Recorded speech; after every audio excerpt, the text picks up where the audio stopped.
안녕하세요. 네, 2022학년도 제1학기부터 서울대학교 법학전문대학원에 부임하게 된 민법을 가르치는 이성범입니다. 네, 안녕하세요, 교수님. 교수님께서 이렇게 연구자의 길을 걷게 되신 계기와 또 그 과정이 궁금합니다. 네, 저는 이제 고등학교 때 저는 이제 진로를 정할 때 이제 어떤 철학이나 인문학 쪽 그런 학문을 공부할까 생각도 하다가 근데 이제 마지막에는 사회적 문제들에 대해서 이제 관심을 갖게 되면서 이제 법학과로 진학을 했는데 저도 이제 법학과 처음에는 이제 직업적인 고민들이 많았죠. 그래서 어떤 이제 직업적인 고민들에 한정해서 보는 많은 생각들을 하다가 이제 교수님들 강의를 듣고 이제 공부를 해나가다 보니까 이제 어떤 법학의 학문성이랄까요? 이제 그런 것들을 발견하게 되었죠. 그래서 어떤 사회적 삶에 대한 어떤 규범적 관점을 어떻게 이론적으로 형성하는지 이제 그것들을 위해서 개념들을 생성해 나아가고 또 법적 결론을 정당화하기 위해서 다양한 과정들을 모색한다든지 이제 그런 것들에서 이제 어떤 법학의 학문성을 좀 느낄 수 있었고 이제 그런 생각들을 갖고 이제 공부를 계속 하다 보니까 이제 도서관에서 이제 많은 이제 문헌들을 접하게 될 수밖에 없었죠. 그래서 그런 과정들에서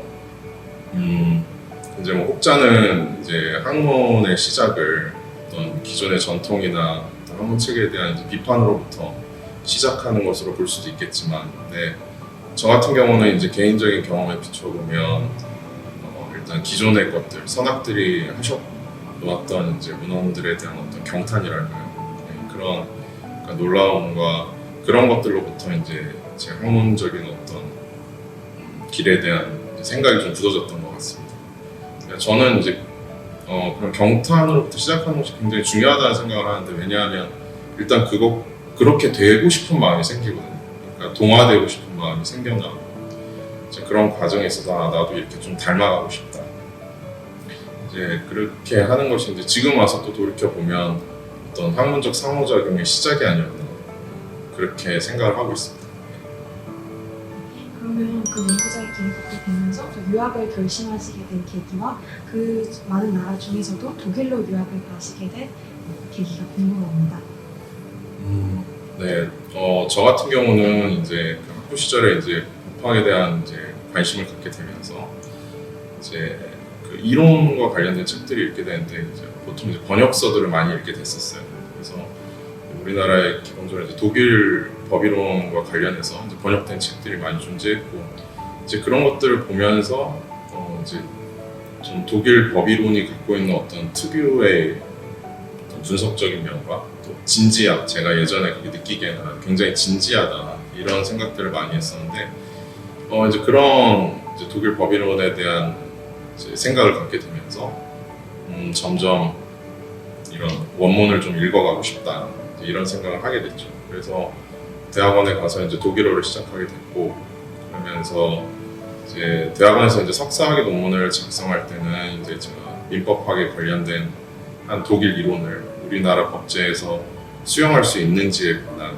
이제 논문을 작성했는데 이제 그 논문을 작성하면서 점점 더 조금 더 이론적으로 깊이 들어갈 수 있는 방향이 무엇일까를 고민하게 됐고 이제 그런 관점에서 제가 좀 생각했던 것들이 민법 이론을 정당화하는 과정에 있어서 어떤 법학 방법론적 관점이나 나아가서는 깊게 들어가면 어떤 법철학적인 관점들까지 좀 결합할 수 있는 방법이 존재하지 않을까 이제 그런 쪽으로 좀 연구를 좀 더 심화시켜 봐야겠다 이런 생각을 했는데 그런 과정에 있어서 예전에 봤던 이제 독일 법이론들에 대한 관심이 또 꾸준히 또 계속 증대했죠.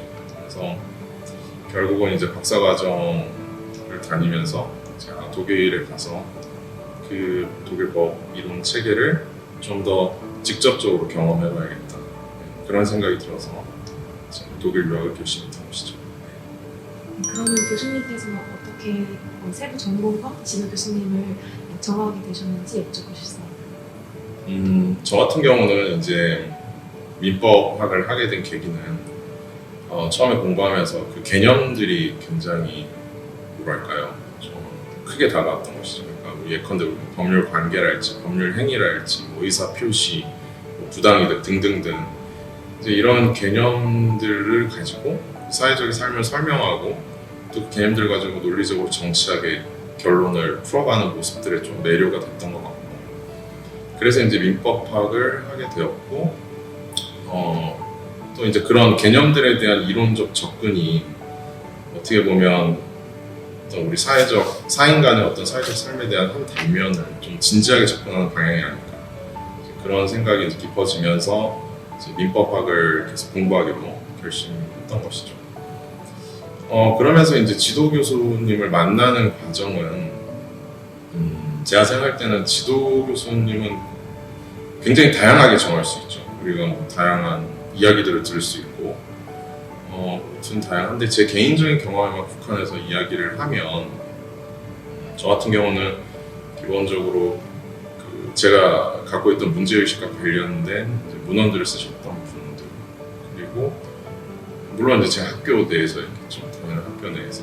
그래서 그 글을 보면서 배우고 싶은 마음이 들어서 이제 찾아가서 이제 교수님 밑에서 배우면서 논문을 쓰겠다라는 이제 말씀을 드렸었고, 이런 이야기는 한국에서의 제 지도 교수님도 마찬가지고, 제가 이제 독일에서 제 이제 박사학위 지도 교수님을 정할 때에도 제 마찬가지 과정을 거쳤죠. 그래서 제 이제 연구 분야와 관련되었던 이제 처음에 제가 이제 독일 유학 결정하고 지도 교수님을 정할 때에는 이제 저는 독일에 계신 이제 민법과 법 철학을 같이 공부하신 교수님들 중에서 이제 제가 문헌에서 보았거나 아니면 이제 그분들의 연구 목록을 보면서 이제 제 연구 주제와 좀 관련된 것들을 하신 분들이 있습니다. 이제 저랑 좀 연구 과제와 관련해서 좀 공통적인 부분이 보이는 교수님들, 이제 그런 교수님들께 개별적으로 이메일을 드렸고, 그렇게 해서 이제 그런 과정을 통해서 제 독일 박사학위 지도 교수님을 만나게 되었죠. 그래서 저 같은 경우는 좀 그런 어떻게 보면 또 이게 문헌을 통해서 이제 만나뵙는 방식을 좀 취했던 것 같습니다.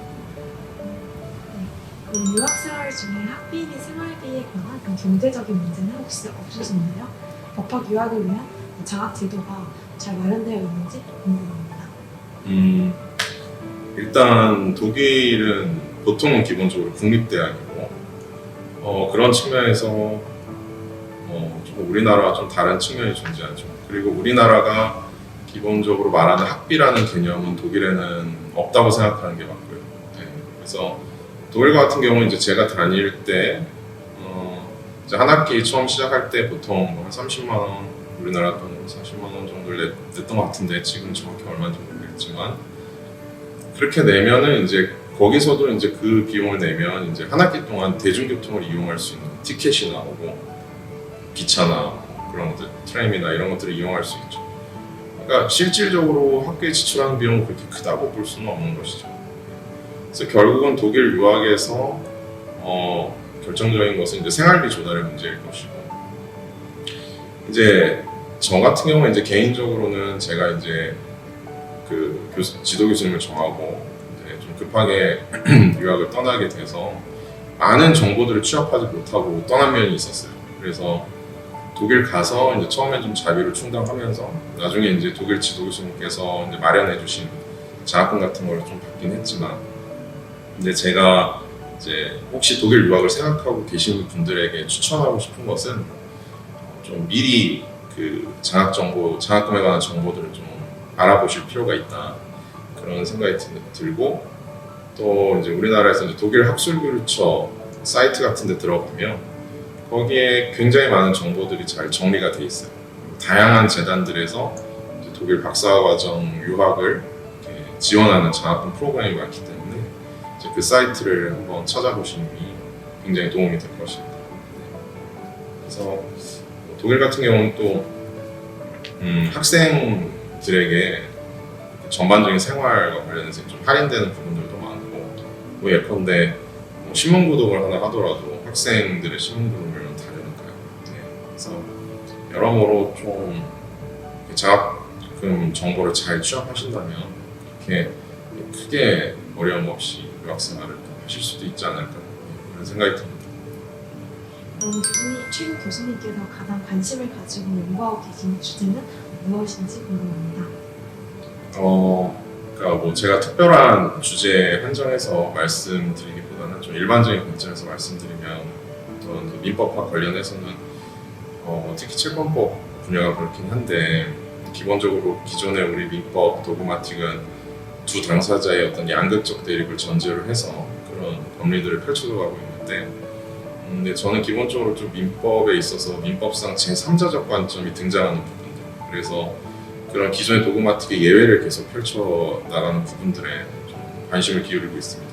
그리고 그런 기존의 민법 도그마틱의 예외를 설정함에 있어서 수반되는 방법론적인 문제들, 예컨대 법률 해석론도 그럴 수 있고 법 형성론도 그럴 수 있고 이제 그런 테마들에 대해서 저는 이제 꾸준한 관심을 갖고 있고 장기적인 관점에서 보면은 어떤 민법상의 기본 개념들의 형성사랄지 그 이론적 배경에 대해서 좀 탐구해보고 싶은 생각을 가지고 있습니다. 마지막으로 교수님처럼 연구자의 길을 걷고자 하는 학생들에게 한 말씀 부탁드립니다.